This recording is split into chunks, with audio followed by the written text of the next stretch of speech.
ሁላችንም ልንበላው የሚገባ ነገር አለ። ነገር ግን አንዳንድ ጊዜ በተለያየ ምክንያት አንበላውም።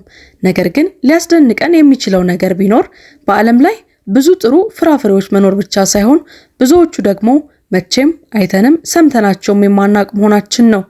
እነዚህም ልዩ ቅርጽ፣ ቀለምና ጣዕም ያላቸው ፍራፍሬዎች ናቸው። ስለዚህ እኔ ዛሬ ስማቸውን እንኳን በትክክል ለመጥራት ከምንቸገርባቸው ፍራፍሬዎች አንስቶ እስከ ወይነ ጠጅ አኪባ ድረስ መቼም ያልሰማናቸውን 20 ልዩ ፍራፍሬዎች ዛሬ እንመለከታለን። እናንተ ብቻ እስከ ቪዲዮ መጨረሻ ድረስ አብራችሁን በመቆየት ቪዲዮውን ላይክ፣ ቻናሉን ሰብስክራይብ በማድረግ ተከታተሉን።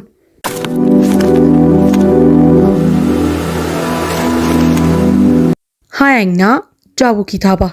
ልዩ ከሆኑ የፍራፍሬ ዘሮች ውስጥ የመጀመሪያው ጃቡኪታባ ነው።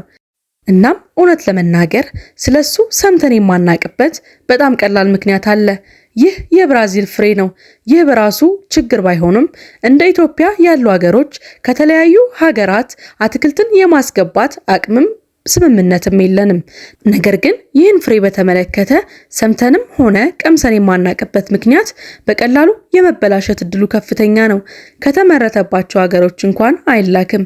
ምክንያቱም ሁላችንም እንደምናውቀው በአንድ ወይም በሁለት ቀን ውስጥ የሚበላሽ ፍሬ መግዛት አንፈልግም። ቢያንስ ለጥቂት ጊዜ የሚቆይ ነገር ትፈልጋለህ።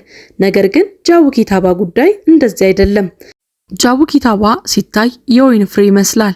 ነገር ግን ጣዕሙ የአበባ ጣዕም ነው ያለው። ይህም ምክንያታዊ ነው። ምክንያቱም ይህ ፍሬ የሚያድግበት ዛፍ አበቦችንም ያበቅላል። ስለዚህ የአበባ ጣዕምን በውስጡ መያዙ የሚጠበቅ ነገር ነው። እናንተ ወደ ብራዚል የመሄድ አጋጣሚ ቢኖራችሁና ይህንን ፍሩት የመቅመስ እድል ቢኖራችሁ ምን ይሰማችኋል? 19ኛ ፌንሲቶፒክ። ይህ ፍሬ በግልጽ እንደሚታየው በጣም ልዩ የሆነ ፍራፍሬ ነው። በግልጽ እንደሚታየውም ቅርጹ ከምን ጋር እንደሚመሳሰል መለየት አይከብድም። አሁን ስለሱ አናወራም።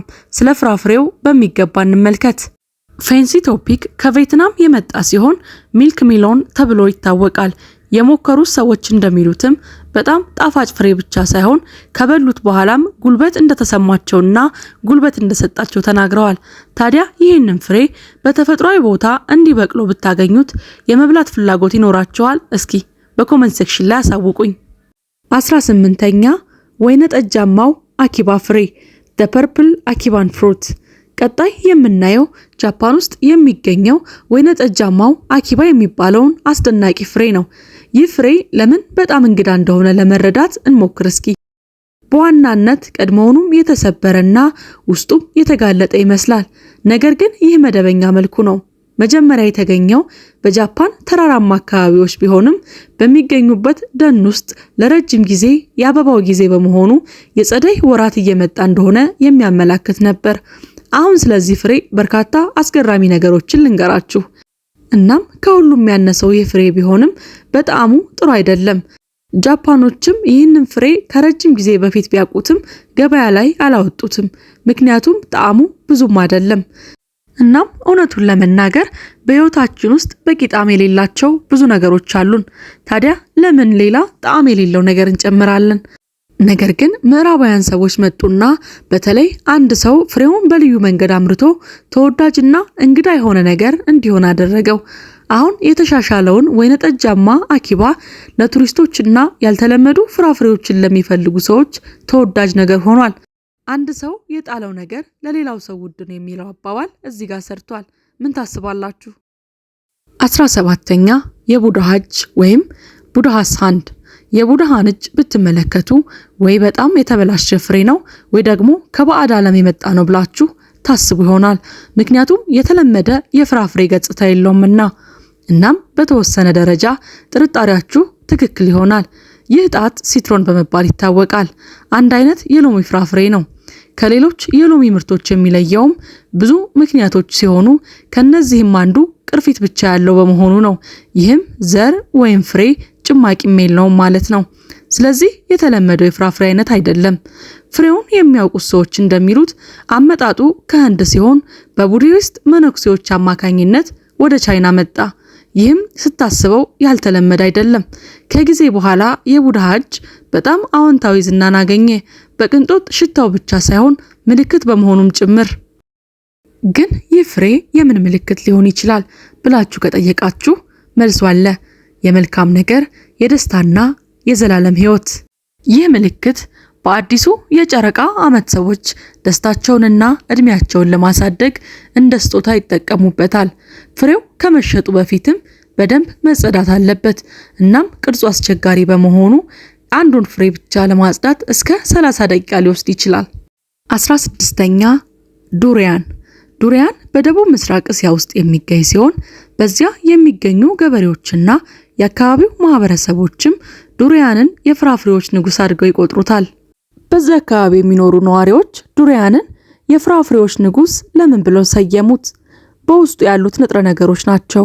ሁሉም ፍራፍሬዎች ለሰውነታችን የሚጠቅሙ አንዳንድ አዎንታዊ ንጥረ ነገሮች አሏቸው።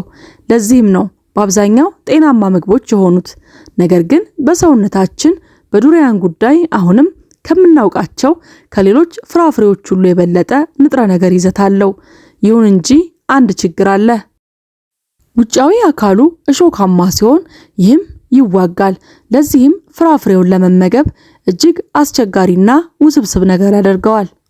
ነገር ግን ይህንን እሾካማ ገጽታ አልፈን ፍሬውን መብላት ከቻልን እጅግ ጣፋጭና ንጉሳዊ ጣዕም ያለው ይገባዋል የሚያስብል ነው። የፍራፍሬው መጠንም ልክ እንደ እርዝመቱ 1 ጫማ ያህል ሲሆን 6 ኢንች ስፋትም አለው። ለዚህም ይሆናል የፍራፍሬዎች ንጉስ የተባለው። 15ኛ ቸርሞያ። ቸርሞያ ምናልባትም ከዚህ በፊት ሰምተንም አይተንም የማናውቀው ሌላ ልዩ ፍሬ ነው። ነገር ግን አንድ ጊዜ ብንመለከተው በቅርፊቱና በቅርጹ ምክንያት መቼም ልንረሳው አንችልም። በደቡብ አፍሪካ ብዙዎች ካስተርድ አፕል ብለው ይጠሩታል። ከፍታ ቦታዎች ላይ የሚበቅለው ይህ ፍሬ በጣም ልዩ ጣዕም አለው። ቸርሞያን ስንመለከተው የፍራፍሬ ስሜት አለው። ይህም እንደ ሙዝ፣ አናናስ ያሉ ምግቦችን እንደ መብላት አይነት ስሜት አለው። ሌላው የቸርሞያ ጥሩ ነገር በንጥረ ነገሮች የበለጸገ መሆኑ ነው። ለምሳሌ በጸረ አንቲኦክሲዳንት የተሞላ ነው። ይህ ደግሞ ስሜትን የተሻለ ሊያደርግ ይችላል። ይህም ሁላችንም የምንፈልገው ነው። እንዲሁም የአይናችንን ጤና መጠበቅ ከፈለግን ይህ ትክክለኛው ተክል ነው። ይህ ፍራፍሬ ባለው በርካታ ጥቅም የተነሳ እውነት አይመስልም። አዎ ትክክል ናችሁ። ምክንያቱም በጣም ብዙ ከበላህ አንዳንድ ጥቅሞቹ የነርቭ ስርዓትህን ሊጎዱ ይችላሉ። ውድ ኢትዮጵያውያን ይህንን ፍሬ ካገኘነው በጣዕሙ ምክንያት አብዝተን ከመብላት እንቆጠብ። 14ኛ ማንጎስቲን። ቀጣይ የምንመለከተው ማንጎስቲንን ነው። ይህም የተወሰነ ጣዕም ወዳጅና አፍቃሪ የሆናችሁን ሰዎች ሊስብ ይችላል። ምክንያቱም ጣፋጭና ጎምዛዛ የሆነ ሁለት አይነት ጣዕም ያለው ነው። እስካሁን ከተመለከትናቸው ሌሎች ፍራፍሬዎች የተለየ አይደለም። ይህ ፍሬ በደቡብ ምስራቅ እስያ ተወዳጅ ነው። ነገር ግን ከዚያ በኋላ በመልክም ቢሆን በጣም በመላው ዓለም ተሰራጭቷል። እንግዲህ እዚህ ላይ ነው ፍሬው እውነትም ልዩ የሚሆነው። ምክንያቱም እንደምታዩት ማንጎስቲን ጥቁር ወይንጠጃማ ቀለም አለው። ይህም በገበያ ላይ ካሉ አንዳንድ ፍራፍሬዎች ጋር ይመሳሰላል። ነገር ግን ስትከፍቱት በጣም ልዩ የሆነ ነጭ ውስጣዊ ክፍል አለው። ይህም የውስጥ ስጋ ተብሎ ይጠራል። ማንጎስቲን በመላው ዓለም የሚበቅል ቢሆንም አሁንም በብዙ ሰዎች ዘንድ አይታወቅም። ስለዚህ የማንኛውም የድሮ ሱፐርማርኬት ውስጥ በቀላሉ ልታገኙት የሚቻል ነገር አይደለም። ሆኖም ግን ካገኛችሁት በእውነት እንድትሞክሩት ጋብዛለሁም። ምክንያቱም በፋይበርና ልዩ በሆነ ጸረ አንቲኦክሲዳንት የተሞላ ነው። እነዚህም ሁሉ ለሰውነት እጅግ ጠቃሚ የሆኑ ነገሮች ናቸው። እናም ውድ ኢትዮጵያውያን በተለያዩ ሀገራት ያላችሁ ይህንን ፍሬ ማግኘት ከቻላችሁ እንድትሞክሩት እንመክራለን። 13ኛ ራምቡታን። ራምቡታን ጣዕምን ለሚያደንቁና የተለያየ ፍራፍሬዎችን መሞከር ለሚወድ ሰው ይህ ትክክለኛ ምርጫ ነው። እናም በዝርዝር እንድንመለከተው ፈልጋለሁ። የት ማግኘት እንደምትችሉም አሁን እንመልከት። ታይላንድ፣ ማሌዥያ፣ ኢንዶኔዥያ እና ፊሊፒንስ እንዲሁም አውስትራሊያ ባሉ የተለያዩ ሀገሮች የሚገኝ ሲሆን ይህ ደግሞ በመላው ዓለም ላይ የትም ተወዳጅ እንደሆነ ያሳያል። እናም ምንም ጥርጥር የለውም በመላው ዓለም ተወዳጅ ስለመሆኑ። ራምቡታን በመልኩ ብዙም የሚያምር ፍሬ አይደለም። እንዲያውም ጸጉራም ሲሆን በባህር ውስጥ እንደሚኖሩ ፍጥረታት ይመስላል። ነገር ግን በእውነት ፍራፍሬዎች ናቸው። ራምቡታን የሚለው ቃል ጸጉራም ማለት ነው። በውስጡ የሚበላ ነጭ ፍሬ ክፍል ብቻ ሳይሆን የሚበላ ዘርም አለው። ይህንን ራምቡታን በተፈጥሮ ቦታው ላይ ካገኛችሁትና በእውነት የበሰሉ ከሆኑ ብዙ ጊዜ ቀይ፣ አንዳንድ ጊዜ ደግሞ ቢጫ ይሆናሉ። ከዚያ ምንም ማብሰል ሳያስፈልግ ከላጥካቸው በኋላ ልትመገቧቸው ትችላላችሁ። እንጆሪ የሚመስሉ ሲሆን ሽታውም እጅግ ማራኪ ነው። 12ኛ ኩዊኖ። እስኪ አሁን ደግሞ ስለ ሜሎኖች እናውራ። ምክንያቱም ሁላችንም ሜሎኖችን በጣም እንወዳለን። ሁሉም አይነት ምርጥ ሜሎኖች አሉ። ከሁሉም የላቀው ምናልባትም ሐብሐብ ነው። ሆኖም ግን እንግዳ የሆነ ሜሎን ማየት ከፈለክ ከኩዊኖ የተሻለ የለም። ምንም እንኳን ስትመለከቱት ትንሽ እንግዳ የሆነ ነገር ቢመስልም እንዲያውም በጣም እንግዳ ስለሚመስል አንዳንዶች የአፍሪካ ቀንድ ኪያር ብለው ያውቁታል። ይህም በሰውነቱ በሚወጡት ቅርንጫፎች ምክንያት ነው። ነገር ግን ሹል ከሆነው ውጫዊ ገጽታ ማለፍ ከቻልክና ውስጣዊውን ጣፋጭ የሆነውን ጣዕም መቅመስ ከቻልክ እጅግ የምትወደውና ደጋግሜ ልመገበው ፈልጋለሁ የምትለው ተክል ነው።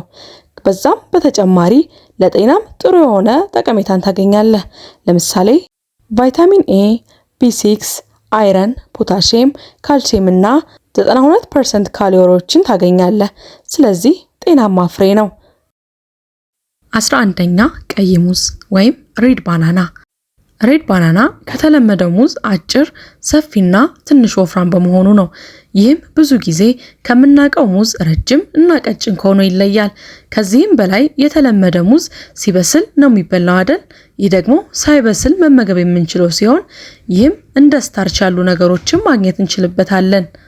ነገር ግን ትዕግስት ካላችሁና እስኪ በስል ከጠበቃችሁ ይህ ቀዩ ሙዝ እጅግ በጣም ጣፋጭ የስትሮበሪ ጣዕም ያለውና ክሬሚ አይነት ጣዕም ታገኙበታላችሁ። በሚያስገርም ሁኔታ በተለያየ መልኩ ከመደበኛው ሙዝ በኋላ በዓለም ላይ በጣም የሚፈለግ ሙዝ ሲሆን በእርግጥም አንዳንድ መንገዶች ከመደበኛው ሙዝ የበለጠ ያመጋገብ ዋጋ አለው። 10ኛ ቹፕቹፓ።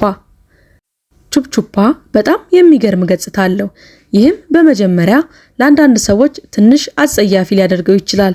በዋነኝነት ቡናማ ቀለም ስላለው አቧራ የሞላበት ይመስላል። ግን አይጨነቁ፣ ያ እውነት አይደለም። ምንም ይሁን ምን ወደ ፍሬው ውስጣዊ ክፍል ከገባን በኋላ በጣም የሚያምር ውስጣዊ ክፍሉ ብርቱካናማ ቀለም እናገኛለን። በጣም ጣፋጭና ጎምዛዛ ጣዕም አለው። ስለዚህ ብዙዎቻችሁ እንደምትወዱት እርግጠኛ ነኝ። ቹፕቹፓ ከምግብነት ባለፈ እጅግ በጣም ዘርፈ ብዙ ጠቀሜታ ያለው ሲሆን ቅርፊቱ ለእንጨት አገልግሎት ሊውል ይችላል። እናም ዘሮቹ ሁሉም አይነት ሜካፕ ለመፍጠር ሊያገለግሉ ይችላሉ። ያ ማለት አሁን ባለው የዓለም የሜካፕ ኢንዱስትሪ ዙሪያ ፍሬው የመጥፋት አደጋ ላይ ነው። እንዲሁም ሲበላ እጅግ ጣፋጭና በጣም ብዙ የበለጸጉ ንጥረ ነገሮችን በውስጡ የያዘ ነው። ቀሪዎቹን ሌሎች 10 ፍራፍሬዎችን ከወደዳችሁት በክፍል 2 እንድትጠይቁኝ እየጋበዝኩኝ ኮሜንት ሴክሽን ላይ ክፍል 2 እያላችሁ ጻፉልኝ። ከወደዳችሁትና የአብዛኞቻችሁ ኮሜንት ክፍል 2 የሚል ከሆነ ሌሎች ቀሪ 10 ፍራፍሬዎችን በሚቀጥለው ቪዲዮ ይዤላችሁ መጣለሁ። እስካሁን ስለተከታተላችሁኝና አብራችሁኝ ስለቆያችሁ ከልብ እያመሰገንኩኝ፣ ነገር ግን ካሁን ካየናቸው ከተመለከትናቸው ለየት ያሉ ፍራፍሬዎች በሀገራችን ቢኖሩ ወይም ወተን የመቅመስ እድል ቢኖረን የትኞቹን ትመርጡ ነበር? ለምንስ? ሐሳብ አስተያየታችሁን በኮሜንት ሴክሽን ላይ አስቀምጡልኝ። ቪዲዮውን ላይክ፣ ቻናሉን ሰብስክራይብ ማድረጋችሁን አትርሱ።